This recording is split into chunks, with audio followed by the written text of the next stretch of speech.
여러분 구독과 좋아요 부탁드립니다. 구독, 좋아요, 구독. 오늘은 네. 항공 조종사에 아, 대해서 항공 조종사. 빨간 마우라. 그렇죠. 굉장히 그러니까요. 많은 분들이 선호를 하시죠. 네, 항공 조종사에 대한 그런 거 있잖아요. 로망이 있죠, 꼭 로망이. 네. 비행기에서 내리면 이 조종사분들이 딱 이렇게 캐리어 딱 끌고 이렇게 딱 모자 딱 쓰고 딱 이렇게 딱 이렇게 아. 기내 내려오시잖아요. 방송이 또 기내 방송 네. 할 줄 알거든요. 네네. 아, 정말? 한번 해주세요, 네. 해주세요. 한번 해주세요. 승객 여러분 안녕하십니까. 저는 이 비행기의 기자를 맡은 맞아. 약간 조금- 발음이 네, 약간- 승무원들보다는 네. 승무원분들은 이렇게 또박또박 해주신다면 열심히 네. 하진 않아요. 기장님들은 살짝 좀 네. 네. 어떻게 말하면 건성일 수 있는 약간 그런 그럴 수 것들. 있죠. 근데 알겠습니다. 그게 약간 기장님의 또 포스. 스웩. 약간. 맞아요. 네. 그런 게 있죠. 카리스마죠. 맞아요. 알겠습니다. 그래서 이 항공 조종사에 대한 이제 직업을 가지고 오셨는데 과연 어떤 직업이고 좀 구체적으로 알아볼 시간인데 네. 어떤 직업인지부터 소개를 해주실까요? 그러니까 항공 조종사라고 하면 뭐 비행기 조종사라고도 부르고 결국에는 이제 기장, 부기장 이렇게 보통들 많이 부르시죠. 그리고 또 어떤 항공사 같은 경우에는 운항 승무원이다 이렇게 아예 그 용어를 사용하는 항공사도 있는데요. 기본적으로 항공 운항을 하려면 항공 운항과를 나와야 되지 않냐. 네. 가장 유명한 뭐 항공대라든지 한서대라든지 이런 데를 꼭 나와야지 되는 공사. 거 아니냐. 네. 라고 많이들 알고 계신데 그게 아니라 최근에는 굉장히 이제 항공 이제 운항 연수 그러니까 뭐 대학을 다 나와서 심지어는 직장을 한 2, 3년 정도 다니다가 네. 직장을 그만두고 비행사의 꿈을 쫓아서 한 2년 정도 연수를 오. 국내나 해외에서 받으시고 그리고 이제 그 어떤 항공 뭐 조종사가 될 수 있는 이 면장을 취득하셔서 어허. 채용이 되는 경우들이 굉장히 많이 있어요. 그래서 음. 그런 진로에 대해서도 한번 짚어보고자 오늘 네, 항공 조종사를 선택을 했습니다. 네, 무서워지신 송아 쌤. 근데 이 2년 이 교육 과정이란 게 저 개인적으로 듣기에는 굉장히 비싸다고 들었거든요. 맞아요, 저도. 비용이 상당하죠. 그렇죠. 이게 뭐 적게는 4, 5천만 원 정도에서 뭐 많게는 1억 원까지 든다고 네. 해요. 네. 그런데 최근에는 이제 이거를 그러면 내가 정말 이 돈을 보따리를 싸들고 가서 배워야 되냐 그런 그러니까요. 것들은 아니고 이제 항공운항 인턴이라는 제도가 있어요. 네. 예를 들면 뭐 대한항공이면 대한항공, 뭐 아시아나 네. 이런 식으로 그걸 신입 채용을 하는 것도 있겠지만 내가 이제 이 연수를 받으면 대한항공에 웬만해서는 취업을 하는 거다라는 취업 연계형 이제 연수 과정을 거치게 되거든요. 그런 게 있어요. 네, 그러면 아주 저금리에 이제 그 항공사에서 어떤 이제 절차를 대출이 통해서 되나요? 대출을 아. 해주는. 그래서 물론 돈이 있으면 좋겠지만 그게 네. 아니더라도 충분히 연수 과정을 거칠 수 있는. 물론 이제 나중에 조종사가 되고 나서 갚아야 하는 금액이기는 예, 예. 해요. 그래도요. 그런 그렇죠. 제도가 있는지 몰랐어요. 그렇죠. 근데 음. 또 워낙 항공 조종사 분들 같은 경우에는 연봉이 좀 높은 편이다 그렇죠. 보니까 네, 좀 이제 초반에 1, 2년 정도는 고생을 어. 하시겠지만 1, 2년 고생하면 이제 그 금액에 대해서는 어느 정도 다 이제 네, 세이브가 되는 네, 그렇게 볼 수가 그러니까요. 있습니다. 네. 그리고 또 있는 게 시력이 좋아야 된다. 아. 이런 게 있잖아요. 실제로 시력. 시력이 어느 정도로 좋아야 된다. 아, 시력 굉장히 잘 짚어주셨는데 네. 그 항공 이제 조종사가 되기 위해서는 신체 검사를 보거든요. 네. 그 각 이제 기업별로 정해진 신체 검사를 보는데 네. 시력 같은 경우에는 원래 시력이 낮으면 통과가 안 됐어요. 원래는 그랬는데. 원래는 안- 네. 그리고 라식 라섹 하면 안 되는 거 아니에요? 그렇죠. 근데 이제는 그 시력에 대한 부분들은 완화가 돼서 시력이 좋지 않아서 안경을 쓰는 분들도 되나요? 네, 충분히 조종사가 되실 수가 있는 좀 음. 희소식이죠. 그러니까요. 그러니까 워낙에 이제 저가항공이나 외국계 항공사에서도 우리나라 조종사들의 유수한 네. 그런 네. 실력들을 아. 많이 해서 채용을 하고 싶어 하시다 보니까 음. 조종사의 수요가 굉장히 많은 거죠. 맞아요. 공급에 비해서. 그래서 그렇죠. 여러 어. 뭐 루트로 좀 취득을 할 수가 있고 네. 또 약간 자격 제한도 좀 낮추고 약간 이런 측면이 네. 있는 것 같습니다. 그런데 그렇습니다. 마지막으로 하나만 더 질문하면 네. 네. 좀 질문이 많으시네요. 관심이 많으신 내가 것 같아요. 원하시는 것 조종사. 같은데 혹시 여자 조종사도 많나요? 아. 여자. 여자 조종사가 많지 않아요. 음, 그런데 그거 왜일까요? 물론 이제 네. 아무래도 뭐 여러 가지 이유가 있겠지만 가장 네. 중요한 건 여자 조종사를 지원하는 여성분들의 수가 적기 때문도 물론 있습니다. 있고. 그래서 최근에 굉장히 뭐 SNS에서도 굉장히 핫했던 이슈 중에 하나가 네. 그냥 이제 운항이 아니라 그냥 항공 승무원을 이제 하시던 여성분인데 37살에 네, 항공 조종사가 되신 케이스가 있어요. 와. 그런 케이스들도 있고 굉장히 이제 여성분들 같은 경우에는 그러니까 지원하는 그 절대 다 수가 적기 때문에 아무래도 실제 합격을 하시는 분들이 적겠지만 굉장히 어쨌든 여성분들이 조종사가 되어가는 그런 어떤 비율은 조금씩 점차 늘고 있다. 그러니까요. 이렇게 볼 수가 있습니다. 제가 비행기를 몇 번 안 타보긴 했지만 이 조종사 분이 기내 방송을 할 때 항상 남자분이셨던 그렇죠. 것 맞아요. 같아서 여자 조종사도 계시는지 궁금해서 여쭤봤습니다. 네. 일단은 그럼 네. 오늘 영상이 먼저 준비가 돼 있으니까 그거 보고 이어서 이야기 나누겠습니다. 네. 넓고 푸른 하늘을 마음껏 날아다니는 꿈. 누구나 한 번쯤 마음속에 품어보셨을 텐데요. 내가 직접 하늘을 날 수는 없지만 비행기를 타고 하늘길을 이동하는 것은 어렵지 않은 일이 되었죠. 커다란 비행기를 직접 운행하는 일은 상상만으로도 멋진 일입니다. 거대한 항공기를 출발지에서부터 목적지까지 수많은 사람을 안전하게 실어 나르는 사람. 오늘 소개해드릴 직업은 하늘을 날아다니는 항공기 조종사입니다. 하루 동안 인천국제공항을 오고 가는 사람은 평균 16만 명. 전국적으로 1년에 1억 명 이상이 항공편을 이용하고 있다고 합니다. 그 수많은 사람들이 항공기를 이용할 수 있도록 비행기를 운행하는 사람이 있습니다. 안전하고 편안한 여행을 위해 보이지 않는 곳에서 묵묵히 최선을 다해 자신의 일을 하는 사람. 여러 승무원을 통솔해 꼼꼼하게 모든 컨디션을 챙기며 항공기와 비행의 안전을 책임지는 사람. 저희 이제 앞에 외드레자가 있어가지고 10시 오늘의 주인공, 항공기 조종사 장세하 기장입니다. 네, 승객분들이 원하시는 목적지까지 안전하고 편안하게 목적지까지 모시는 일을 비행기를 이용해서 하고 있습니다. 아주 작은 실수나 사소한 문제가 돌이킬 수 없는 큰 사고를 일으킬 수 있기에 항공기 조종사는 운항에 앞서 꼼꼼하게 사전 준비를 합니다.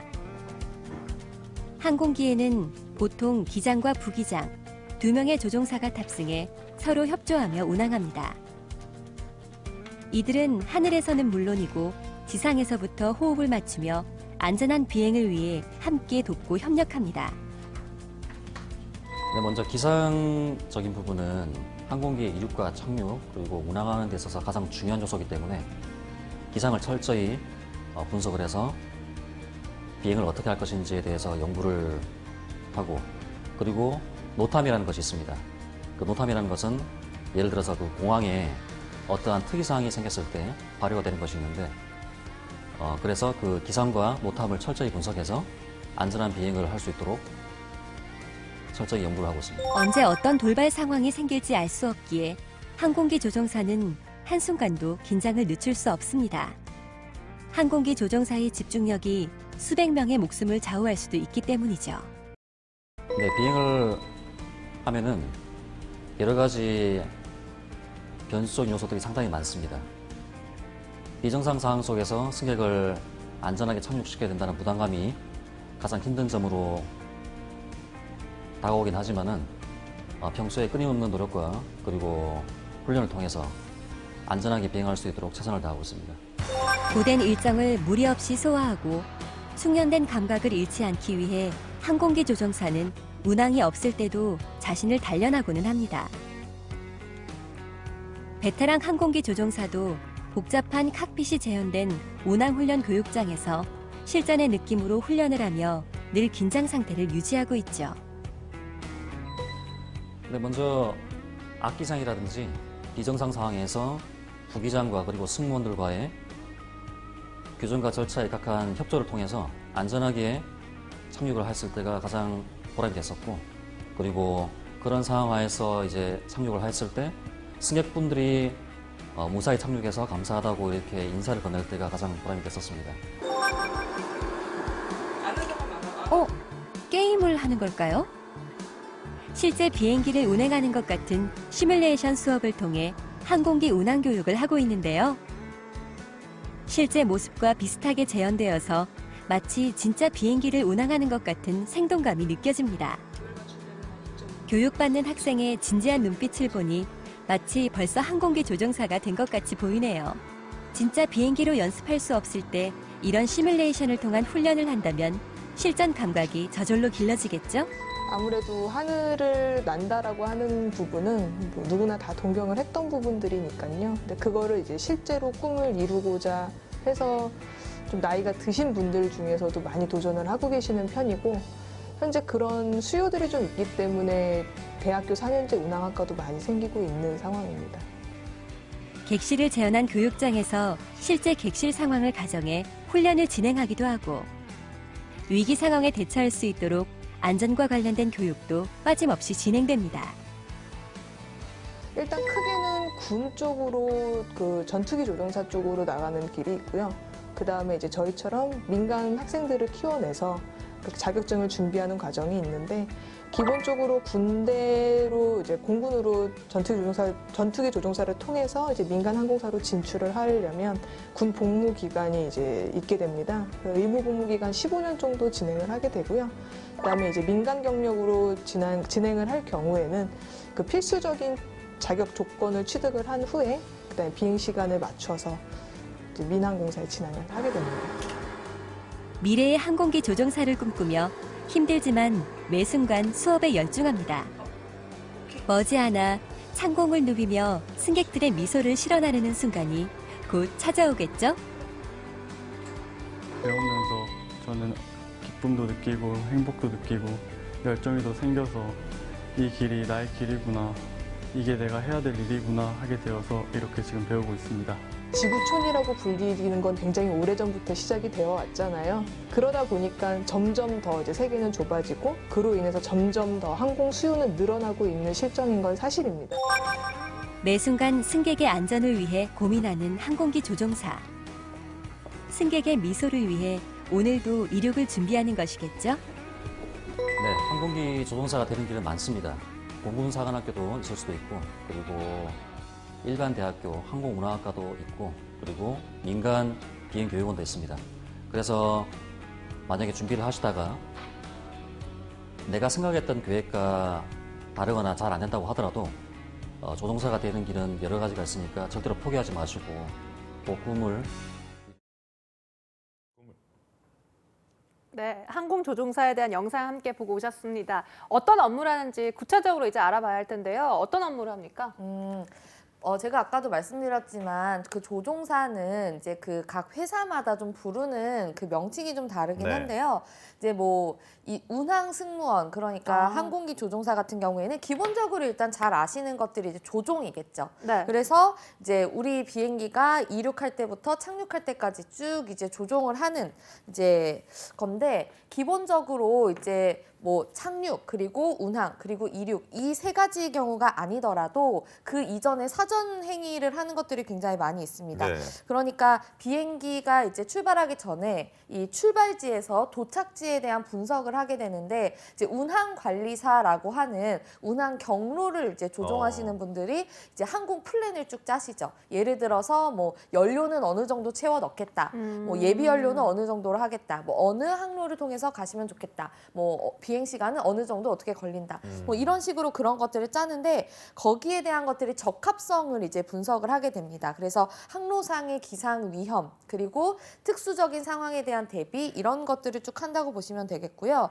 그리고 이제 어쨌든 기본적으로 비행기는 정시 운항을 목표로 할 텐데, 그렇죠. 그 정시 운항을 하기 위해서 항공 승무원 분들과 그리고 뭐 아까 말씀드렸던 운항관리사 그리고 관제사분들과 함께 이제 협업을 하게 되는데, 아무래도 말 그대로 기장은 비행기의 장이잖아요. 네. 그래서 뭐 승무원분들도 승무원 중에 이제 승무원을 관리하는 그 관리 쪽에 있는 분들도 계시겠지만, 기장이 어쨌든 그 스케줄을 함께하는 모든 크루들에 대한 관리까지 하게 됩니다. 그래서 직원 관리까지 어느 정도 한다. 그리고 평상시에 기내에서 어떤 이제 어떻게 해야 된다는 수칙에 대한 것들을 승무원 교육을 직접 하기도 해요. 그래서 굉장히 다양한 업무를 한다고 보시면 될 것 같습니다. 알겠습니다. 굉장히 전문적인 분야라서 아무나 할 수는 없을 것 같은 그렇죠. 일이에요. 그래서 뭐 자격 요건이라든지 이런 것도 까다로울 것 같은데 어떻습니까? 면장이라고 보통들 부르는데 면장이요? 그러니까 네, 네. 비행기를 탈 수 있는 우리가 이제 운전을 하려고 해도 운전 면허증을 따잖아요. 맞아요. 그런 식으로 이제 비행기를 조종할 수 있는 그 면장을 취득을 해야 합니다. 그래서 CPL이라고 하는 것들을 이제 소지를 기본적으로 해야지만 이제 시험을 볼 수 있는 요건이 되고요. 그리고 비행 시간 같은 경우에도 이제 항공사별로 원하는 필수 자격 요건이 약간씩 다르기는 하지만 뭐 최소 뭐 200시간, 250시간에서 300시간 정도가 네, 필요한데 그리고 또 이제 어쨌든 비행기에서 부기장, 기장 그리고 그 각종 뭐 관제사든 운항관리사들과 계속 이제 통신을 해야 될 텐데 맞아요. 그때 네. 영어로 하죠. 그렇죠. 그런데 이게 그냥 영어는 아니고 네. 그러니까 항공 영어가 따로 있습니다. 그러니까 항공 영어라고 한다면 뭐 다른 나라의 언어를 말하는 것이 아니라 네. 굉장히 줄임말들이 많이 있는 거죠. 그런 것들에 대해서 다 외워서 이거는 뭐 만국 공통어라고 보시면 될 것 같아요. 그래서 어느 나라의 사람과 소통을 하더라도 이 항공 영어를 알면 네, 함께 소통이 가능한 그래서 이제 외국인 조종사 그런 채용도 가능해지는 게 바로 이런 그러니까요. 네, 이유입니다. 그래서 그 구슬 영어 같은 경우에 4급을 취득해야 하고요. 네. 그리고 신체 검사에서는 1급. 아까도 서두에서 잠깐 말씀을 네, 해주셨었는데 뭐 이제 시력에 대한 것들은 완화가 되었지만 네. 기본적인 체력이 이제 뒷받침되지 않으면 아예 채용이 되지 않는다. 이렇게 보시면 될 것 같습니다.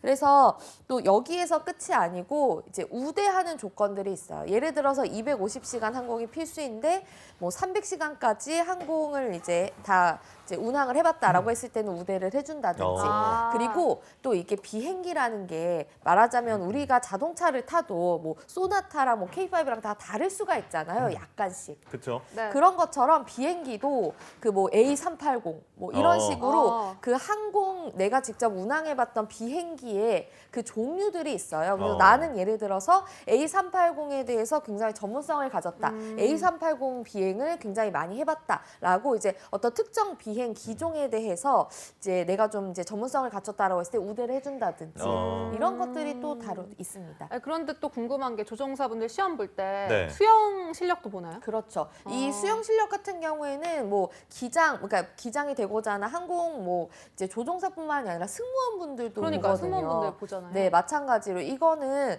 이제 뭐 수영을 잘하면 뭐 그런 것이 아니라 이제 만약에 뭐 오착륙을 해서 이제 바다나 뭐 이런 큰 호수나 이런 데 이제 그쵸. 착륙을 해야 되는 경우들이 있거든요. 만약에 정말 그런 일이 있으면 안 특수한 되겠습니다만. 상황이 됐을 때는 그냥 땅바닥에 떨어지는 것보다는 이제 수면 네, 그런 네, 부력을 이용해서 네, 그런 것들에 이제 만약에 착륙을 했을 때 더 안전하기 때문에 그래서 착륙을 할 수 있다는 전제로 이제 수영 요건을 보는 거라고 보시면 될 것 같아요. 그 수영을 막 그 수영 선수처럼 되게 정확한 자세로 빨리 해야 되는 건 아니고 생존 수영에 가까운 약간 좀. 아니요. 그게 그 특정 예를 들면 자유형, 뭐 배영 이런 식으로 각 종목들에 대해서 보는 항공사들이 있어요. 아, 그래요? 그러면 네, 그 예를 들어서 저병이다. 그럼 저병을 굉장히 정확한 자세로 해야 하고 이런. 근데 기본적으로는 이제 체력을 많이 보는 네, 그런 시험이라고 보시면 될 것 같아요. 네.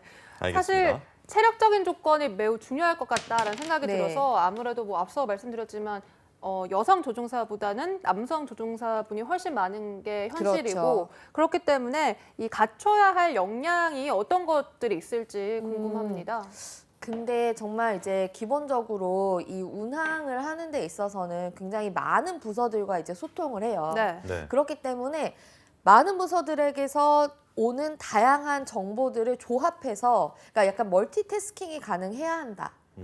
기본적으로 네 굉장히 많은 다양한 변수들이 있거든요. 예를 들어서 지금 이제 말하자면 날씨가 좀 이렇다. 네. 뭐 그런데 뭐 지금 기름이 이 정도 있고 오늘 선택한 항로에서는 이런 위험성이 생길 수 있다. 이런 다양한 변수들에 대해서 종합적으로 이제 사고하는 그런 능력이 굉장히 필요할 것 같고요.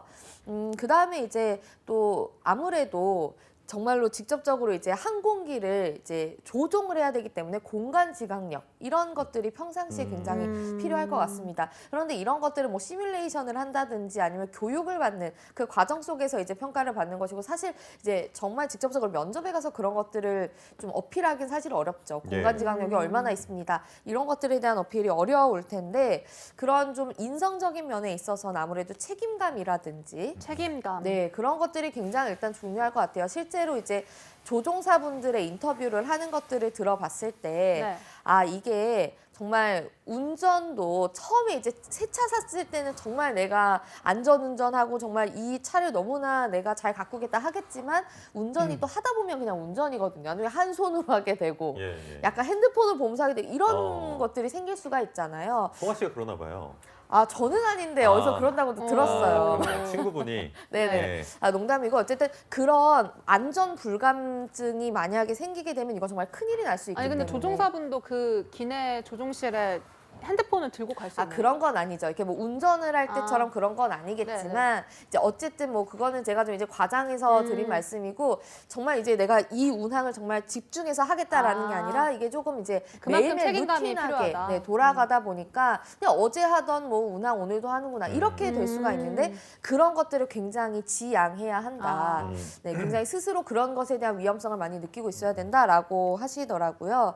그런 것들이 일단 중요할 것 같고 어쨌든 뭐 항공기의 장으로서 이 많은 크루들을 다 책임지고 가야 되기 때문에 네. 어떤 리더십이라든지 소통 능력 리더. 이런 것들도 필요할 것 같습니다. 알겠습니다. 네, 매너리즘에 빠져서는 안 되는. 그렇죠. 사실 뭐 그건 어느 직업이나 다 그런 거겠지만 그렇죠. 많은 분들의 생명을 책임지고 있기 때문에 좀 네. 더 네. 많이 필요하다라는 말씀드리고 최근에 이제 채용 시장이 굉장히 위축되고 있는데 이 그렇죠. 항공기 조종사 분야만큼은 괜찮은가요? 어떻습니까? 한때, 그러니까 한때라고 하면 뭐 이제 6, 7년 전, 뭐 7, 8년 전 정도에 굉장히 폭발적으로 수요가 늘어났던 적이 있어요. 그러니까 LCC들이 막 생겨나기 시작했던 아. 시점에서 네, 이제 규모가 확장되는 그런 것들. 그리고 또 많이들 아시겠지만 이제 뭐 중국이라든지 아니면은 최근에는 이제 베트남 이런 동남아 쪽에서 굉장히 수요가 많이 증가하고 있는데 뭐 그 전만 하더라도 이제 중국 쪽에서 우리나라 이제 유수의 인력들을 많이 이제 채용해가는 그런 바람들이 있었죠. 근데 이제 그랬다가 이제 어느 정도 규모가 이제 팽창하는 그런 뭐 파티는 끝났다 이렇게 좀 이제 시장에서 좀 그런 이야기들이 여론이 형성이 됐었는데 최근에 또 이제 많은 이제 두 항공사가 이제 출항을 앞두고 있습니다. 플라이 강원이라든지 네. 네. 아니면 에어 프레미아라든지 이 두 아. LCC가 네, 이제 곧 이제 출항을 하고요. 그리고 이제 동남아 쪽에서 굉장히 수요들이 있어요. 베트남이라든지 뭐 말레이시아 이런 쪽에서 우리나라 이제 항공 조종사들을 이제 채용하기를 원하는 그런 수요들이 있기 때문에 네, 굉장히 아직까지는 네, 어느 정도 이제 채용 규모가 형성이 되어 있다. 그래서 과거에는 뭐 연 500명씩 채용을 했다라고 하는데 네. 그 정도 수요까지는 아니지만 한 300명 내외로 네, 이제 채용을 하고 있는 네, 근데 상황입니다. 갈수록 이제 지방생들도 늘어나고 있기 때문에 네. 지금처럼 막 블루오션 뭐 그렇게 경쟁이 심하지 않은 그런 곳이라는 그런 이미지도 약간 벗어날 수밖에 없을 것 같다는 그런데 그런 생각이 네. 들기도 하네요. 요즘에는 항공업계가 워낙 사정이 안 좋잖아요. 신종 코로나나 이런 것 그렇죠. 때문에. 그래서 아무래도 올해 2020년도 채용 전망은 그렇죠. 아시나요? 좀 2020년 채용 같은 경우에는 실제로도 항공사들이 이제 채용 규모를 줄이겠다. 그러니까요. 뽑지 뭐 유급 않겠다. 휴직이 네. 아니라 뭐죠? 아시아나항공은 승무원 무급, 대상으로 네. 그렇죠. 유급 휴직 신청을 어. 받는다고. 네, 그래서 실제로 정말 모 항공사들이 20명에서 30명 정도 기본적으로 채용을 하는데 네.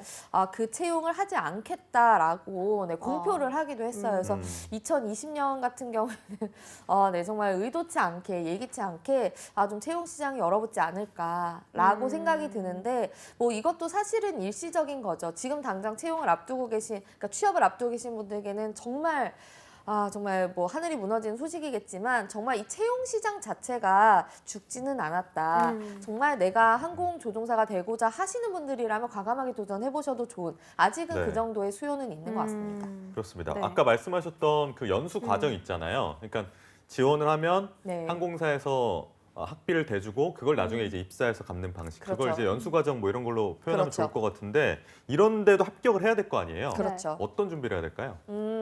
일단 제가 좀 드리고 싶은 말씀이 그러니까 왠지 뭐 항공 조종사면 뭐 소위 말로 멋있어 보이잖아요. 네. 정말 누구나 한 번쯤은 꿈꿔봤어요. 내가 저 그렇죠. 비행기를 조종한다면, 내가 하늘을 난다면. 음. 그런 것들은 정말 조종사를 꿈꿔보지 않은 저조차도 굉장히 맞아요. 선망을 로망이죠. 하게 됩니다. 네. 그렇기 때문에 저는 어려서부터 비행 조종사가 꿈이었습니다라든지 뭔가 맞아요. 이 항공 에 대한 업종을 내가 선택한 뭐 계기라든지 네. 어렸을 아니면- 때 그런 네. 라이트 형제. 네, 비행기를 라이트 네. 형제가 정말 자소서에 수두룩 빽빽 나오거든요. 맞아요. 아, 나오나요? 네, 그리고 심지어 과학 뭐 경진대회에서 항공 모형을 내가 고무동력기, 만들었다. 고무동력기. 이런 것들 고무동력기 네. 네. 잘하시네. 아. 이런 것들이 굉장히 자소서에서 음. 빈번하게 등장을 하는데 음. 모두가 하는 이야기라는 거죠. 그래서 정말 제가 얘보다 더 좋아할걸요, 항공기를. 이런 식으로 접근하시기보다는 네. 나의 강점 위주로 접근을 하시기를 바랍니다. 특히나 이제 내가 정말 뭐 항공대를 졸업하지 않았다. 그래서 아, 나는 여기에 대한 전문성이 뭐 정말 이 전공을 한 친구들보다 뒤떨어지지 않을까 해서 좀 어설프게 그런 지식을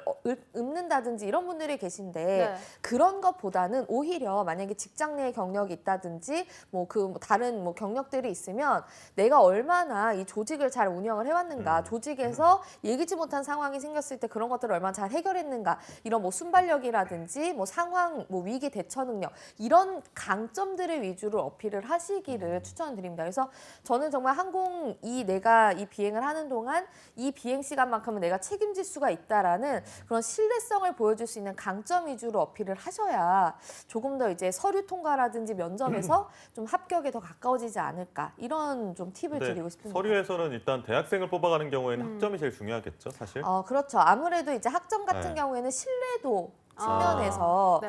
네, 이제 이 사람의 성실도 이런 것들이 굉장히 뭐 채점 받을 수 있는 가장 큰 항목이기 때문에 아무래도 이제 뭐 성적도 중요할 텐데요. 네. 근데 실제로 이제 성적이 굉장히 낮아도 이제 운항 인턴에 합격하시는 경우들이 굉장히 많습니다. 그러니까 말하자면 이제 항공 운항과를 졸업하지 않은, 그리고 학점도 낮은 이런 상태로 들어가시는 경우들이 상당히 많거든요. 그래서 학점보다는 오히려 이 사람 자체를 좀 많이 본다라는 느낌을 받기 때문에 그러니까요. 아, 학점이 물론 높으면 좋겠지만 학점이 낮다고 아, 나는 저쪽은 이제 도전하면 안 되겠다라고 네, 섣불리 절망하실 필요는 없으실 것 같아요. 알겠습니다. 네.